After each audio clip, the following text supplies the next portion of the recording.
this is an iHeart podcast. Guaranteed human. With no fees or minimums on checking accounts, it's no wonder the Capital One bank guy is so passionate about banking with Capital One. If he were here, he wouldn't just tell you about no fees or minimums. He'd also talk about how most Capital One cafes are open 7 days a week to assist with your banking needs. Yep, even on weekends. It's pretty much all he talks about, in a good way. What's in your wallet? Terms apply. See CapitalOne.com/bank. Capital One, N.A., member FDIC. Tax season has arrived, and doing taxes without the right help can feel overwhelming.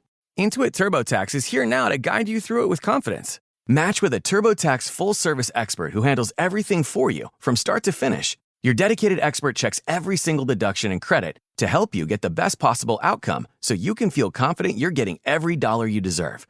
And the best part? You'll see real-time updates on your expert's progress right on your phone while you live your life. Plus, you get unlimited expert help at no extra cost, even on nights and weekends during tax season. Visit TurboTax.com. Only available with TurboTax full-service experts. Real-time updates only on iOS mobile app. Welcome to Stuff You Should Know from HowStuffWorks.com. Hey, and welcome to the podcast. I'm Josh Clark. With me, as always, is Charles W. Chuckers, Chucky, Bride of Chucky, Bryant. You paused as if you forgot who I was. No, I had a thing. I have marble mouth. Worse than usual today. Jeez. Here we go. This podcast brought to you by Jolly Rancher. Have you ever mixed those with Zima? No, but you know that former Oakland Raiders quarterback, Jamarcus Russell, just got busted with, they call it purple drank. And it's like, it's codeine syrup and I think some sort of carbonate soda and Jolly Rancher. Wow, that's robo-tripping is what he's doing. Well, it came out of the Houston, Texas scene like 10 years ago. Weird. Purple drink. Never heard of it. Huh. That's how square I am. I haven't heard of it either, so don't feel bad. Yeah, okay. Plus, it's like, that's what they do in Houston? Seriously? Is that what you want your town associated with? Oh, yeah. Yeah, we use codeine water. Yeah, we came up with purple drink. Wasn't he the QB for LSU? Yeah. I hate that guy. Well, he's a bust. He's nothing now. Well. He's a big wash. Really? Yeah, he went to the NFL and got all fat and threw interceptions. And he was great for LSU. Off the team. Yeah, he was. So anyway, I guess what all that leads us to, Chuck, is saunas.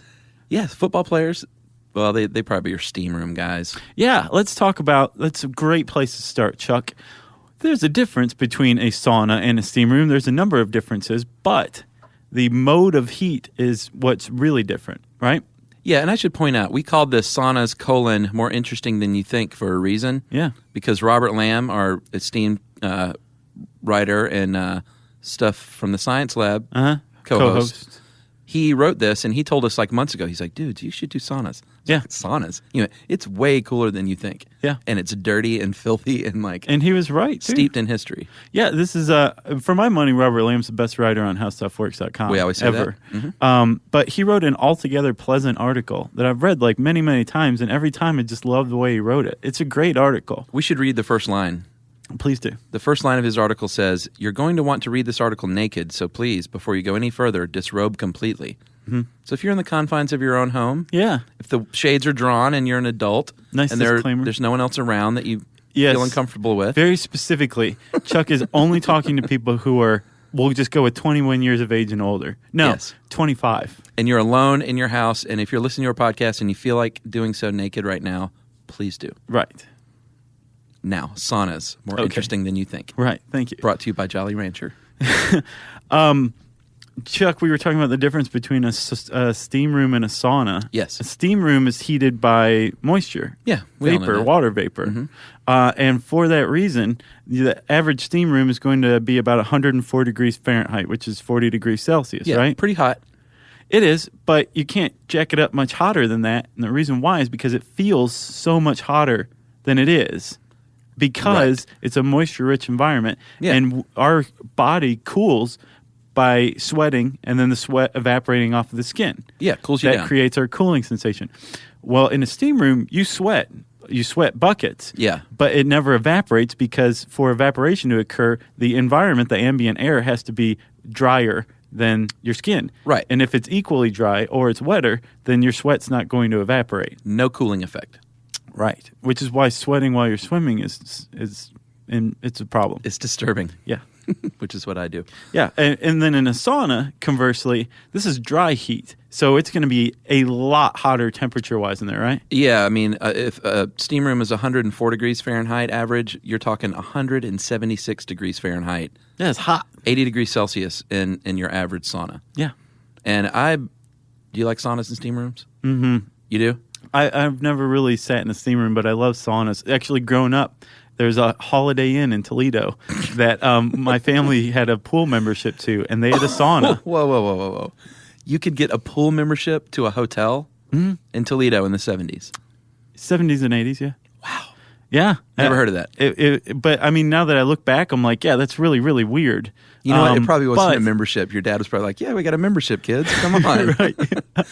I wonder, actually. He had a room key is what he had. I'm pretty sure we had a membership, but I don't remember. But they had a sauna, for sure. Uh-huh. And so I was introduced to the sauna, like, really early on. It was, like, just a normal thing. So when you were a little kid, you enjoyed it? Yeah. Because it seems like such an old person thing or an adult thing to do. Here in the West. Ah. If you go to Finland, baby, they are all about the saunas. I mean, it's like their national pastime. Right. Actually, in their national epic, Chuck, it's called the Kalevala. Just a little side note. Never heard of that. It's their national epic, very, very old. Uh-huh. It mentions saunas frequently. Oh, well, of course. Okay. There's about 1.6 million saunas in Finland. Wow. And the first description of a Finnish sauna dates back to 1113. The Ukrainian historian Nestor wrote about them. That was my goat's name. Nestor? Uh-huh. Really? Yeah. Did you name it after the Ukrainian historian? Yeah, I was 11, and I named him after the Ukrainian historian. It was either that or Plato. Did your goat love a good schwitz? No, but he drank Coke from a bottle, which was kind of cute. That is so cute. It's cute with goats. It's not very cute when you see a human baby drinking Coke from a bottle, which I have seen, and it's disturbing. Really? Yeah. Wow. Have you ever seen like a 1-year-old drinking a bottle of Coca-Cola? No. It ain't right, man. Yeah, that's not right at all. No. It's better than an espresso shot, I guess, but not much. It's in there. It's on And par. by Coke, of course, I'm using the Southern colloquialism for Coke, which for means soda pop. any kind of soda pop. Sure. COA, as always. Man, we got really far off of saunas, didn't we? Let's Yes. go back. So Finland, saunas are associated with it, and for good reason, right? Uh-huh. Did you read the article about the Finnish Navy fighting pirates? Yeah, they have saunas on the pirate fighting boats. So yeah. And Not only that, the Finnish army in Kosovo Mm-hmm. built 20 saunas for their fighters over there, like 800 troops. 800 troops. Crazy. They had 20 saunas. And they have them in prison, yeah. Finnish prisons. Yeah, it's literally a part of daily life. If you go camping and you're Finnish, you take along a portable sauna Right. while you're camping. Like, people take saunas every day. It's like showering to us. Sure. And this is in addition to showering. They shower a lot, too. Yeah, before we breeze past the Finnish prison saunas, though, I think we should. This is sort of remarkable to me because we'll find out, as we said, that a lot of about being in the sauna is being completely naked, especially if you're Finnish. Right. Americans a little more shy, but we'll get to that in a minute. But I imagine a Finnish prison sauna is a pretty happening place to be on a Friday night, wouldn't you think? Yeah, because the saunas have something of a reputation. Yeah. Especially in the 70s, they developed a reputation for being a swinging gay hangout. Yeah. The bathhouse. Right, and that is nothing new, actually. No. Saunas, which we'll talk about later, the history of them, but they were kind of eradicated thanks to the Protestant Reformation because they had started to get pretty Frisky. Hey. Yeah. Yeah. It's a big party in there. Right. And not just gay either. Well, no, all sorts of stuff. Yeah. Prostitution. Yeah. Saunas were Syphilis. where it was at. All they were missing was a disco ball and Andy Warhol, and it could have been Studio 54. Nice. So let's crawl back inside the sauna for a minute. Okay. You know all the spruce cedar wood that looks so nice and feels so good on your bottom? Yes. I always thought that was just like, I mean, I knew obviously they weren't going to put stainless steel in there. Right. But I you always never just really figured, thought about it, did yeah, you? it's wood, but I never gave it two thoughts. Right. You would think that it was just a traditional, and it is traditional, but at the same time, it's never been updated in that respect, because if you did put in stainless steel, you would leave many, many layers of skin in the sauna from your bottom every time you sat down. Sure. Same with plastic. You'd just be in big trouble. So wood absorbs heat, and it remains relatively cool at high temperatures. Yeah. Which is why, I mean, it's still warm.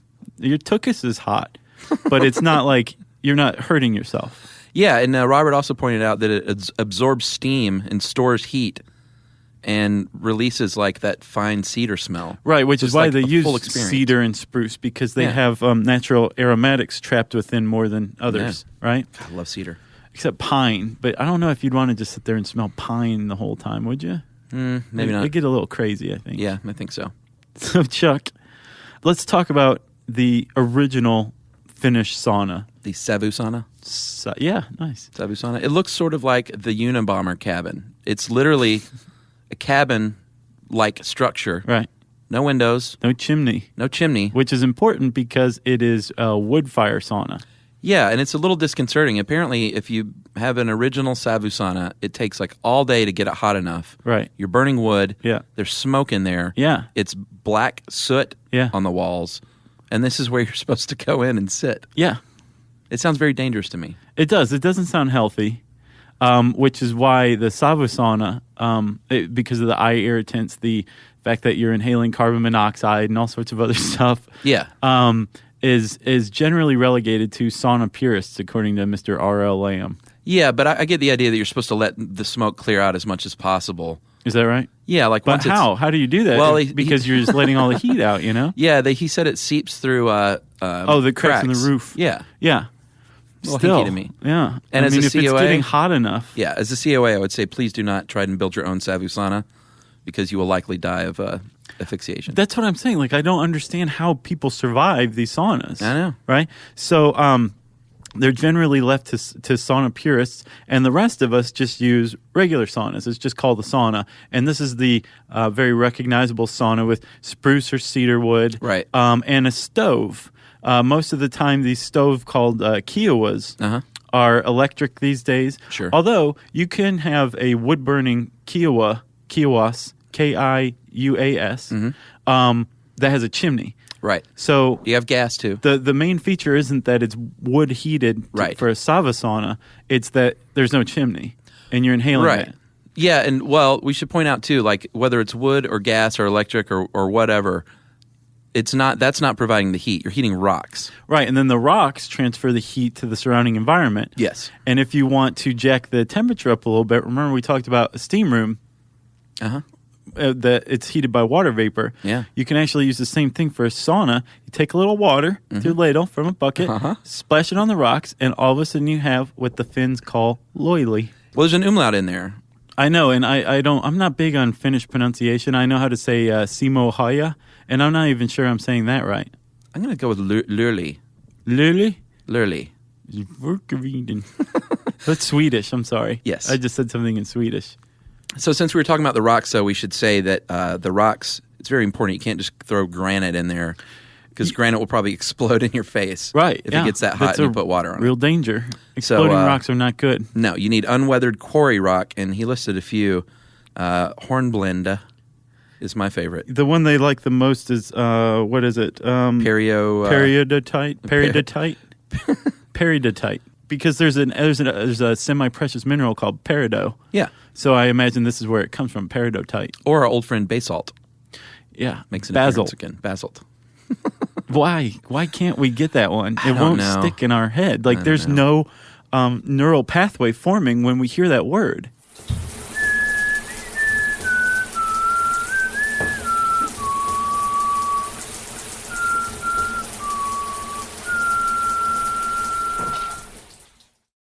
Support for the show comes from Public, the investing platform for those who take it seriously. On Public, you can build a multi-asset portfolio of stocks, bonds, options, crypto, and now generated assets, which allow you to turn any idea into an investable index with AI. It all starts with your prompt. From renewable energy companies with high free cash flow to semiconductor suppliers growing revenue over 20% year over year, you can literally type any prompt and put the AI to work. It screens thousands of stocks, builds a one-of-a-kind index, and lets you backtest it against the S&P 500. Then, you can invest in a few clicks. Generated assets are like EFTs with infinite possibilities, completely customizable and based on your thesis, not someone else's. Go to public.com/podcast and earn an uncapped 1% bonus when you transfer your portfolio. That's public.com/podcast. Paid for by Public Investing. Brokerage services by Open to the Public Investing, Inc. Member FINRA SIPC. Advisory services by Public Advisors LLC. SEC registered advisor. Generated assets is an interactive analysis tool. Output is for informational purposes only and is not investment recommendation or advice. Complete disclosures available at public.com/disclosures. Hey everybody, get this. LinkedIn has grown to a network of over 1 billion professionals and 130 million decision makers. And that's where it stands apart from other ad buys. Yeah, for sure. You can target your buyers by job title, industry, company, role, seniority, skills, even company revenue, so you can stop wasting budget on the wrong audience. Yep, that's why LinkedIn Ads generates the highest B2B ROAS of all online ad networks. Seriously, all of them. And get this, if you spend $250 on your first campaign on LinkedIn ads, you get a free $250 credit for the next one. Just go to linkedin.com/SYSK. That's linkedin.com/SYSK. Terms and conditions apply.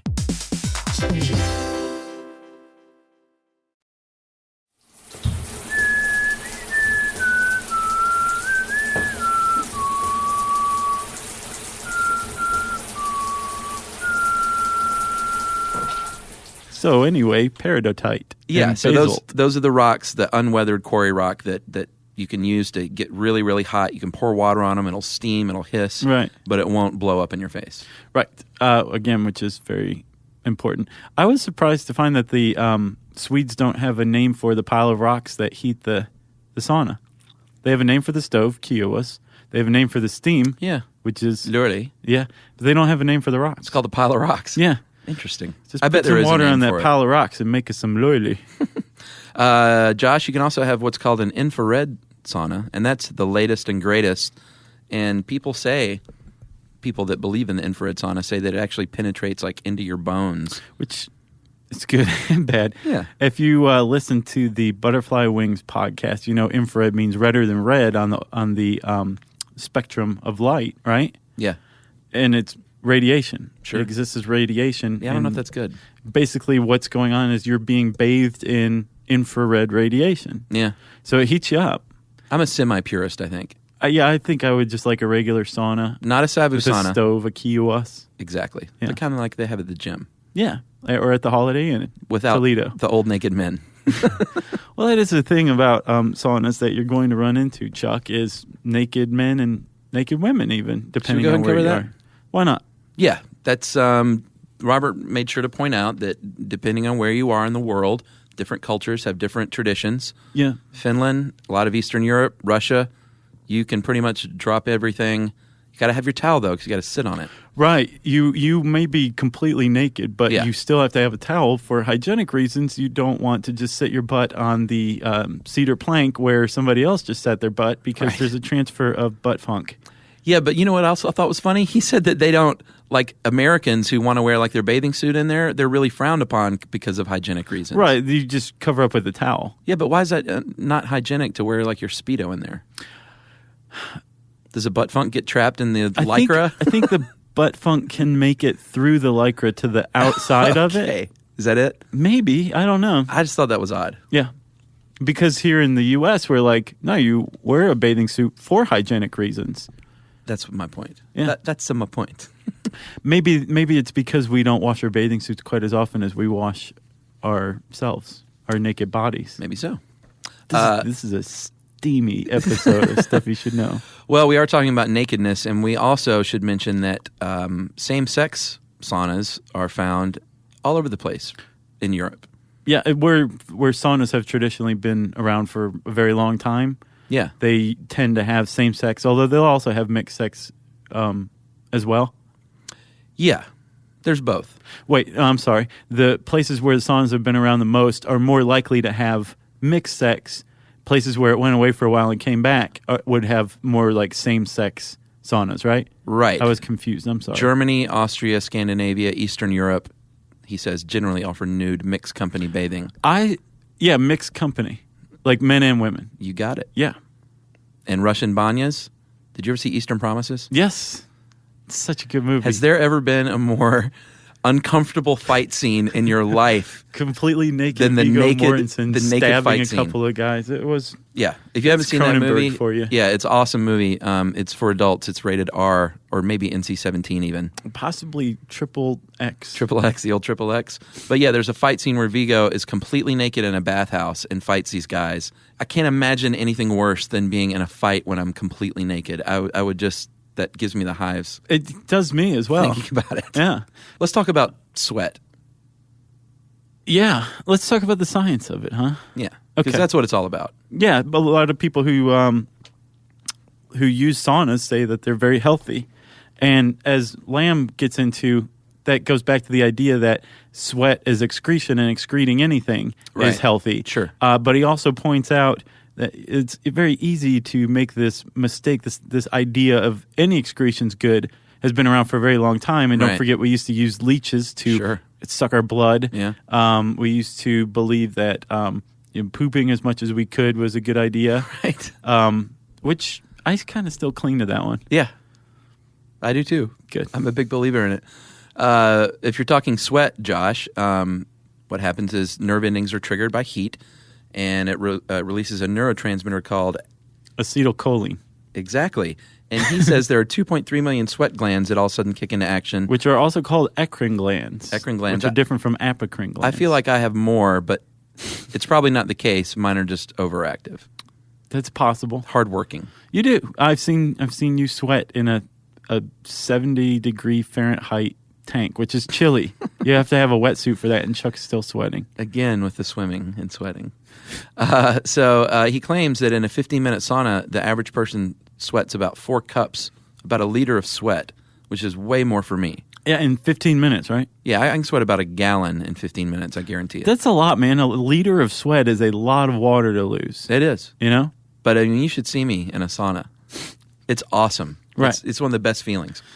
But I'm not exactly sweating out toxins, am I? No, you're sweating out salt, uric acid, not to be confused with Robert Urich. No. And that's pretty much it. You do excrete toxins, right? Yeah, but not much. No, for the most part, toxins are excreted through your kidneys. This is your go-to excretion Excretion station. Right. Yes. And the researchers have found that in heavy sweat, about 1% of mercury found in the bloodstream is released, where the other 99% that's released goes through the kidneys. It either comes out in the stool or the urine, right? Pee or poo. Right. And the concentration of a toxin in the bloodstream appears to have no bearing on how much is released through the sweat. It's almost like our sweat glands are set up to just do 1%. But people who use saunas say, man, 1% of a concentration of mercury? Yeah. That's definitely worth 15 minutes in the sauna. Absolutely. So I couldn't agree more. But I think it's not just feeling healthier. They're saying, look, there's a science behind it as well. Right. Right? Exactly. Another benefit of a good sauna sweat or a good sweat period is it's really good for your skin. It opens your pores, keeps them nice and pliant. And there's a study by the Journal of Dermatology that said, a regular sweat from a sauna has a proactive effect on your skin. Yeah. And helps out with eczema and all kinds of dry skin conditions. And also, Lamb points out that we have long associated bathing rituals with kind of clearing away the a spiritual thing. The psychic funk. Yeah. Not just bottom funk, but head funk. Yeah. Uh-huh. And anybody who's felt poorly and has taken a shower can attest to that. You just feel better somehow after a shower. Absolutely. And there's nothing worse than the feeling of taking a shower, stepping out, and still feeling bad.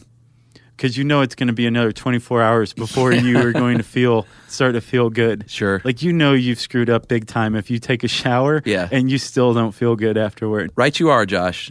A great shower, like a great sweat. Yeah. Or a good steam. Good schwitz. Good schwitz does the body good.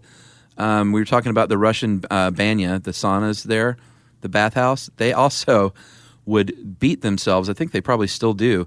You would flog your skin with what's called a venik, and it's a bundle of leafy branches like oak and maple and birch branches. Right, and by doing that, they're stimulating circulation. Yeah. Because the skin's like, what's going on? Quit that. Send some blood there. Right. Let's find out what's going on. Right. Let me know what's going on after you get there, see?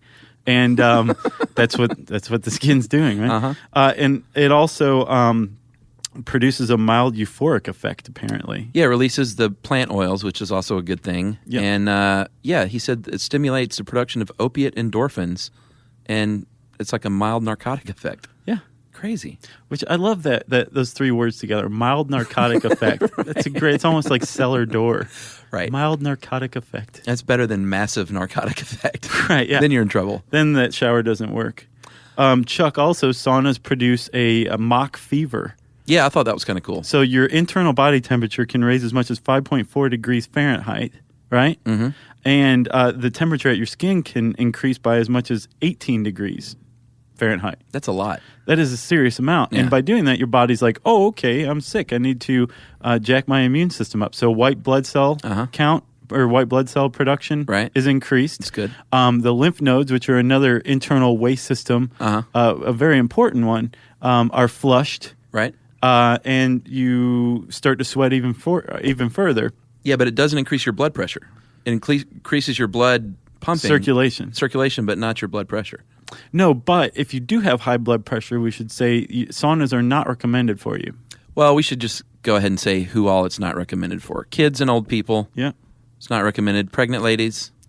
But it is good. Like, those people shouldn't get in, but women definitely might want to get in because it apparently alleviates menstrual cramps really well. Right. But if you're pregnant, again, you want to stay away from the sauna.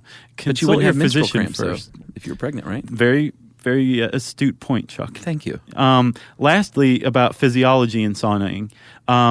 What you want to do is keep yourself very hydrated, because the irony is while you're excreting that 1%, the go-to excreting organs, the kidneys, need water to excrete the other 99%. And if you're sweating all of it out, things get backed up, toxin levels rise in your body, and you can do some real damage to yourself. Yeah. So every time you go into the sauna, you want to take a jug of water with you, with at least a liter, right? Yeah. I would say if you have gout, the sauna is probably a good place to go. You think so? Oh, because uric acid builds up? Yeah, all it is a buildup of uric acid, and urea is uric acid. So if you have gout, get thee to a sauna. Okay. And there was one other cool thing about the physio. Oh, one reason they recommend heart patients not get in saunas is because one of the traditions is to jump from the sauna either into a snowbank or into a cool pool water in Finland. Yeah. And shock your body. And the old urban legend that you heard when you were kids about going from the hot tub to the pool and you'll drown because your pores are open. Right. That's so not true. No. Actually, it's big in Turkey, too. There's the Turkish bath, which is like a hot tub and then a cool tub. Right. And you go from one to the other. Is that what a Turkish bath is? Uh-huh. Did not know that. As far as I know. That's what I've always heard. I had no idea. Chuck, I think it's high time we talked about the history of the sauna. And saunas are very, very old. Yeah. Neolithic tribes. I love how he tied culture and humans, like culture springing up around human physiological needs. And bathing, he said, was like the first people that bathed in hot springs led to saunas. They're like, wow, this is fantastic. I really like this. Yeah. And I think in France and Spain especially, a lot of the Neolithic settlements are located very close to hot springs, and not by accident either, right? No. As people remained nomadic, apparently we started creating collapsible, portable saunas that resemble like sweat lodges in Native America. Sure. And then as we began to settle down and become sedentary, they made more permanent structures like dugouts, earthen dugouts. And then eventually the Savu saunas, which remember date back at least to the 12th century. Right. Right? That's the probably unit. a lot Right. further than that. Apparently, as Finland settled by modern Finns, the sauna was pretty much brought with them. Yeah. And through the Middle Ages, it was like the common people. It wasn't just for the rich or anything. The common, like whole villages would sauna together, sweat it out together, men, women, and children. Yeah. And at the local bathhouse, they would actually feast inside the sauna. Yes. Which is really gross. It if is. you ask me. They would get married. Uh-huh. And they would have babies? on. Yes. Prostitution, what are they called? The stews? Yeah. Was the nickname they had? Yes. Yeah. It's not a stew you want to eat with crackers. Maybe afterwards. Yeah, perhaps. So this association, like we said, with saunas and places where you could find a prostitute and have sex with said prostitute, and just kind of that Roman Dionysian orgiastic Right. kind of vibe going on in the saunas, was one of the reasons why they were eradicated by Europe, because in the early 16th century, Europe got a little tense. Yeah, Protestant Reformation just ruined everything. Yeah, they were kind of like, you can't do that. You put a hat with a buckle on right now. Yeah, you can't do that either, or that, or that, or that. Right. Get out of that Start sauna. crying right now. Let me teach you what guilt is all about. Right, and then that lasted for about 500 years. And then finally, in the late 20th century, thanks to the 1960s, people began to loosen up again. And climb back into the sauna. Right, and the sauna immediately became associated with sex again, like the gay bathhouses that we were talking about. Have you ever seen in the band Played On? No, but my brother worked on that. I think we talked about that. Uh-huh. And I think you said that your brother worked on it too. always But forget. Phil Collins plays a bathhouse owner, and I think it's Richard Gere who's like trying to track Patient Zero. Right. Is trying to convince him to like shut down the bathhouse because there's like this epidemic that no one's paying attention to. Yeah. That back then they called gay cancer, which is now called HIV or AIDS. They called it gay cancer? They did originally. Crazy. Yeah. And so the bathhouses featured prominently, and saunas featured prominently in the bathhouses. Phil Collins? Phil Collins. Susu Studio was Yeah, they did a good running job. the bathhouse. I think we talked about what a good job Phil Collins did too. Dude, that was a long time ago. So if that's the case, then people, that's like a 2-year-old podcast. So I don't mind repeating things every Right. once in a while. We should do one on things to do with the dead body. Yeah, that'd be Or a good one. synesthesia. That'd be a great one. Stuff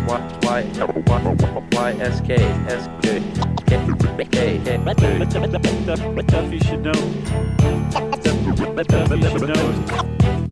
Support for this show comes from Public, the investing platform for those who take it seriously. On Public, you can build a multi-asset portfolio of stocks, bonds, options, crypto, and now generated assets, which allow you to turn any idea into an investable index with AI. It all starts with your prompt, from renewable energy companies with high free cash flow to semiconductor suppliers growing revenue over 20% year over year. You can literally type any prompt and put the AI to work. It screens thousands of stocks, buys one-of-a-kind index, and lets you backtest it against the S&P 500. Then you can invest in a few clicks. Generated assets are like ETFs with infinite possibilities, completely customizable and based on your thesis, not someone else's. Go to public.com/SYSK and earn an uncapped 1% bonus when you transfer your portfolio. That's public.com/SYSK. Paid for by Public Investing. Brokerage services by Open to the Public Investing, Inc., member FINRA and SIPC. Advisory services by Public Advisors, LLC, SEC registered advisor. Generated Assets is an interactive analysis tool. Output is for informational purposes only and is not an investment recommendation or advice. Complete disclosures available at public.com/disclosures.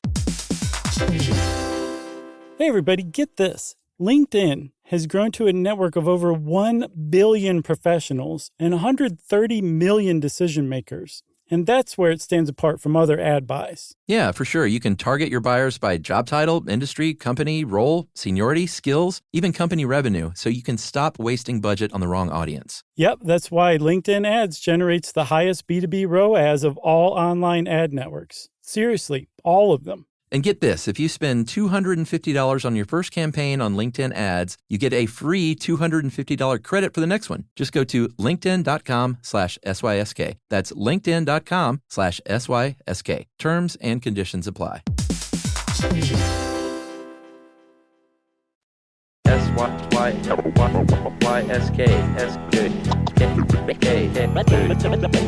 Stuff you should know. So, Chuck, the saunas make their comeback. Now you can find them at Holiday Inns around the world. Actually, it's not true. I've never seen a sauna at a Holiday Inn since. They had, at my last really crappy job, they had a gym in the building, which was one cool part. Yeah. Because you could go down like during lunch and work out. And they had a sauna in there, and I would work out, and then You could theoretically. I did for a time. Okay. And I would go sit in the sauna, and it's just the best, man. Yeah. Just sitting there, just like, there is something, I see why the intercourse happened, because there's something very primal about just sitting there naked and just sweating and sweating and sweating. Mm-hmm. But I never had a desire to, like, eat food or meet anyone special. You know what I'm saying? Right, yeah. Is that clear? Yeah, I got it. Okay. I got hint. For those of you who can't see, I just winked at Chuck. Yes. So, Chuck, let's say that you have been inspired to go out to take a sauna from listening to this. Yes. There's actually something called sauna etiquette that you need to know about. Yeah. First of all, if you're in a country and they speak German and you decide to go to a sauna, there will be a person in there named the sauna-meister. Yeah. The sauna-meister is in charge for basically running a very strict 10-minute session where your entire job is to go in there and sit down and shut up. Yeah. Right? Basically follow the sauna-meister's lead. You're not allowed to leave once the 10 minutes has started. You're not allowed to come in once the 10 minutes has started. And definitely never, ever put your hands on that ladle. No, that's the sauna-meister's job. You do not wet the rocks if you have a sauna-meister. No, that's the sauna. And I got the impression, I was looking around, I couldn't find anything that wasn't in German and that I could translate. But I get the impression that the sauna-meister is actually a paid professional. Well, I hope so, because if someone's just doing that for kicks, then... No, there's like jerks out there that are like, I'm the sauna-meister because I come here all the time. Yeah. And it's like, no, I'm the sauna-meister. Yeah, I'm the sauna-meister. And it just goes on like that for a long time. Yeah, and then they wrist wrestle and... or what's that no, wrestling? they leg wrestle. Yeah, they leg wrestle. Yeah, with just towels on. Oh, God. How about those guys that walk around the gym I know. with the towel over their shoulder, butt naked? I know. And why are they always like 70? I know, and they pretend like, hey, everybody else is not. subject to the Protestant Reformation. I'm free. It's like, put a towel on, hippie. I don't even like... I'm this close to being a never nude myself. Are you? I don't do you like... do you have the denim jeans on? Yeah, I shower with denim jeans. No, but I'm not into that. Put some clothes on. Protestant Reformation. Jeez. No one can escape it. Yeah. No one That's still escapes me. the Protestant Reformation. I'm the sauna-meister. So lastly, with sauna etiquette, basically the whole thing comes down to putting the ladle on. If you're alone in the sauna, feel free to add some loyally. Yeah, do whatever you want. If there's somebody in there, it's probably one of those things where you want to be quiet and then just say, hey, do you mind if I put some water on the rocks? It's supposed to be a pretty quiet environment. Don't go in there like some chowderhead with your cell phone. Right. And when you go in and out, you want to come in and out as fast as possible because that open door changes the temperature very quickly. Right. And just be considerate. Don't be a jerk. Yeah. I saw, God, that just reminded me. I saw the War of the Roses again the other night for like the 50th time. Mm-hmm. And remember Kathleen Turner locks Michael Douglas in the sauna? Mm-hmm. And then the next shot after he falls out of the sauna is him drinking Gatorade in the office the next day. Yeah. He's got like a gallon of Gatorade. That was drinking. Didn't Danny DeVito direct that? Oh, man. This is one of my favorite movies. Guy has a brilliant mind. Lastly, Chuck, let's talk about the world record for saunaing. Oh, yeah. There is a guy named Timo Kaukonen. He is the world championship, the world record holder. Finnish, of course. Finnish, yeah. In August 2009, he sat in a sauna that was heated to 230 degrees Fahrenheit, That's which crazy. is 110 degrees Celsius, for 3 minutes and 46 seconds. You like warm food at that temperature. You can cook food. Oh, yeah. At that temperature. That, my friends, is saunas. And again, I think Chuck and I would both endorse you going over to the website, howstuffworks.com, typing in saunas, and just reading this really well-written article by Robert Lamb. I think you'll enjoy it. Yeah. And informative. And since I said howstuffworks.com, I'm largely abandoning the handy search bar thing. I think that's run its course. Really?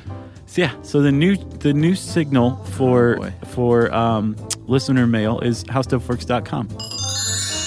Oh, really? Yeah. Oh, okay. Watch. I'll say it again then because I wasn't ready. I was still in handy search bar mode. Oh, okay. You want to just go over and read saunas at howstuffworks.com. Watch this. See? So you're not going to say now it's time for listener mail? I can't control it. I used to be able to control a lot more when I said handy search bar. Yeah. But, oh, look, it just happened. That's when you were the everything's sauna screwed meister. up, Chuck. Chiming all over the place. I need to not say anything else, okay? Let's just read the listener mail. How about that? Josh, I'm going to call this Take That, Colbert. Oh, yeah. Colbert? I recently heard this from Scott in Connecticut. Is that what CT is? Yeah. Okay. I recently heard about your rivalry with Stephen Colbert's Kiva team. Congratulations on your success. I'm a fan of both your podcast and his show. Which is cool. But he says he wasn't going to choose sides until late one night when this happened. I know. This is pretty amazing. It's slightly harrowing. I was up late, unwinding from a long day of work and class. I was listening to some vintage SYSK, the Bhutan's Gross National Happiness episode.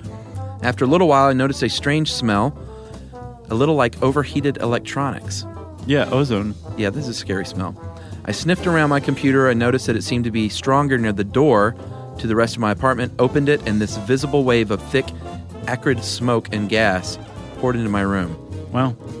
I ran to wake my housemates, opening as many windows as I could to vent out some of the gas. Sounds like a smart guy. It literally tasted like burning. Our eyes and throats were stinging, and we called the fire department. They arrived. They found our oil furnace had basically imploded. Those things are dangerous. What, oil burning furnaces? Yes. I don't know where he is in Connecticut. We're going to get a letter from the oil burning furnace board. Okay, remind me to tell you about high fructose corn syrup letter. Okay. One day. The basement was loaded with carbon monoxide and other compounds you wouldn't want to meet in a dark alley, and it had been leaking up into the rest of the apartment.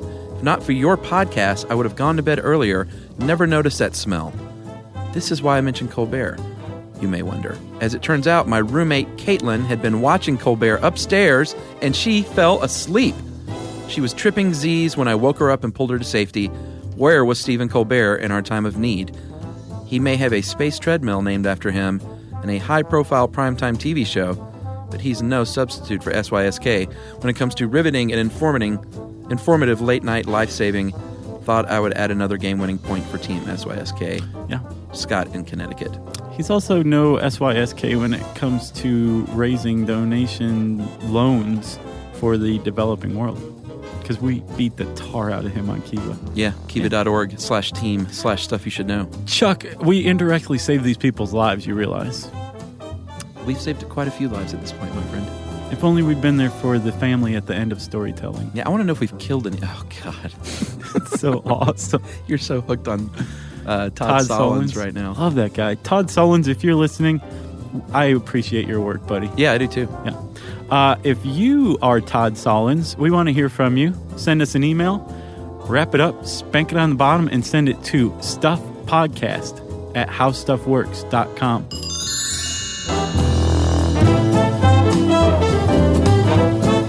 For more on this and thousands of other topics, visit howstuffworks.com.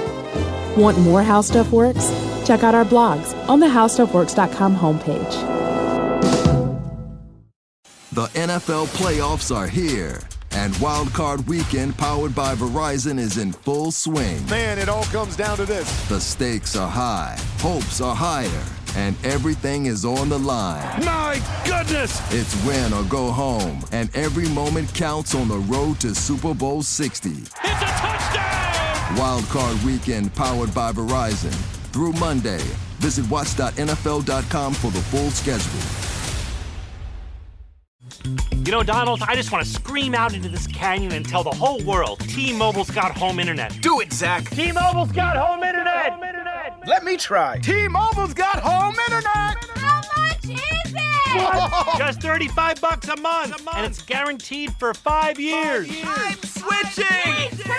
T-Mobile's got home internet, just $35 a month with auto pay and any voice line, and it's guaranteed for 5 years. Taxes and fees apply. See T-Mobile.com/ISP for details and exclusions. This is an iHeart podcast.